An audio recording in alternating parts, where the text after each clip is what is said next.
I use the provocative title, How to Get Rich, because it grabs people's attention. But we're really talking about wealthy. Wealthy is assets, right? And the goal here is to get out of 9 to 5. 9 to 5 is just modern slavery. Now, obviously, it's not the real horrific slavery that, people's ancestors experienced, but it is a modern trimmed down form of slavery. It's wage slavery, right?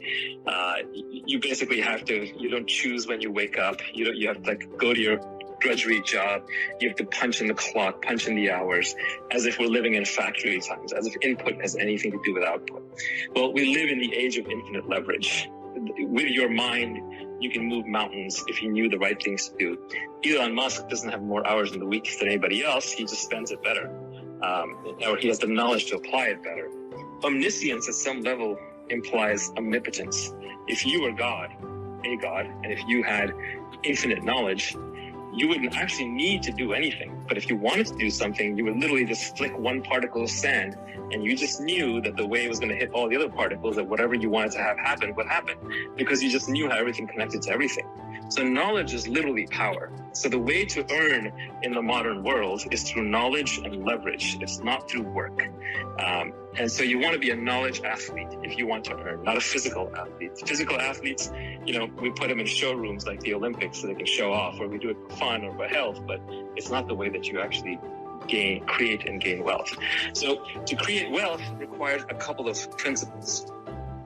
Many of these are obvious, and it sort of helps to kind of put them together. The place where I kind of create a framework around it, I say there are 3 things that you really need to do. The first is you need to have some specific knowledge. The second is you need to take on accountability. And the third is you need to have leverage. Those are the 3 key components. Specific knowledge is knowing how to do something that other people don't know how to do. And you can't be trained to do it. So then it begs the question, how do you learn it? What is specific knowledge? Examples of specific knowledge could be the artificial intelligence field is just coming up and I'm really deep into it. Or I have a really deep understanding of crypto. Or I know how to do sales of very difficult, large objects. Like I know how to sell houses that are broken down and in need of repair.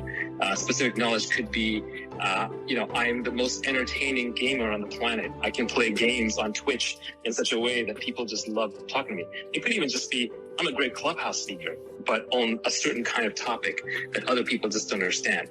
So how do you gain specific knowledge? It's almost a catch-22. Specific knowledge is built up by you through your passions. So when they say follow your passion, that's kind of what they mean. It doesn't always lead to money, but it can, because if you're obsessive about something and you're learning it for your own genuine intellectual curiosity, not to get a degree, not to make money, not to impress your friends, you're going to end up being better at it than anybody else. So I really believe that you should only read and engage in activities that you genuinely enjoy. And you should cultivate your intellectual obsessions without any goal, but you may be surprised when you look back and connect the dots later that one of them developed into a goal. And one of the hallmarks of specific knowledge is that it will feel like play to you, but it will look like work to others. So that is anything that fits that model you should develop. So that is specific knowledge. Second, I would say you develop accountability. Accountability means taking on risks, branding with your own name, eponymous companies like, the Oprah company, or whatever you may think of him. Like before he became president, Trump was all about this. He would stamp his name on everything. Kanye West, right? Jay-Z, Elon Musk. These people use their names everywhere they go. But that means that accountability comes with downsides. That means that when you do something stupid or horrible, you're tagged forever. If you screw up in public. So use your name, use accountability. And I know we live in an age of teamwork, and obviously a lot of great work is done by teams, but even within a company like a startup, founders and managers are always looking for people who will take on accountability. So accountability is a big piece of it. You're never going to get paid what you're worth if you don't take on accountability.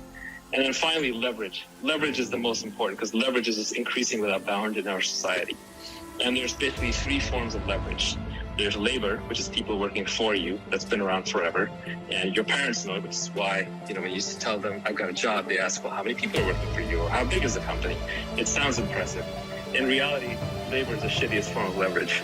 It takes too much effort to manage people. You're basically playing psychiatrist or babysitting. There's a lot of politics and emotions involved. It's just very hard to do. That said, if you want to build the biggest fortunes or the most wealth, it has to be in your repertoire. there's a lot of misconceptions that go on in labor leverage. One example is people say, well, there's no such thing as a 10x engineer. Of course there is. There's 100x engineers. There's 1000x engineers.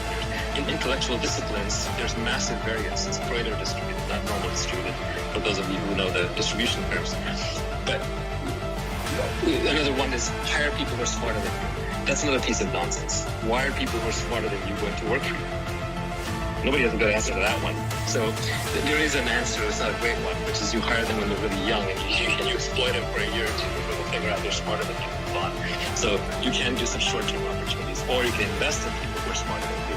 But you also have to be really good at what you do, otherwise good people aren't going to work for you. Anyway, that's labor. Then next is capital. You can use capital.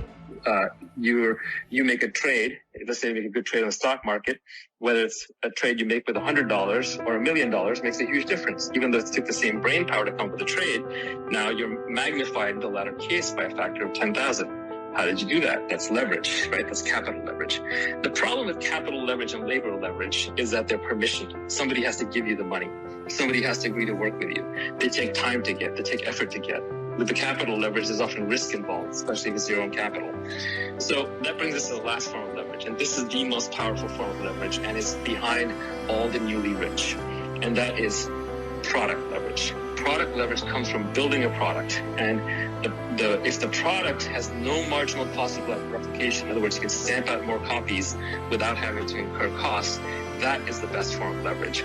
Product leverage ranges from code, where you create applications like Clubhouse. We're all on Paul Davison's piece of code here, and he's massively leveraged. Paul's not here right now. He's not running this conversation. We're all working for him. It also comes from media, like creating content, like Joe Rogan creates a podcast and gets stamped out. It can come from a book.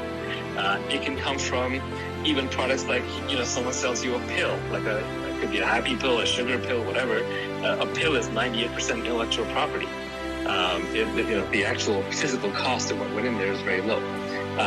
So fundamentally, what you want to do is you want to put yourself in a situation where you take your specific knowledge that you've developed over the years without even trying, the things that you're good at, that other people are naturally bad at, that you got to by following your own intellectual obsessions.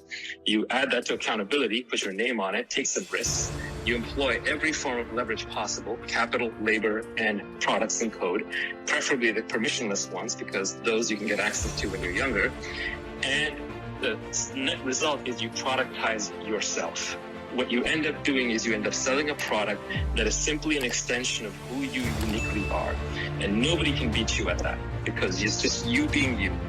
And this can take a while to set up, but once you set this thing up, it will be a flood, a tsunami of money that will keep you flush for the rest of your life.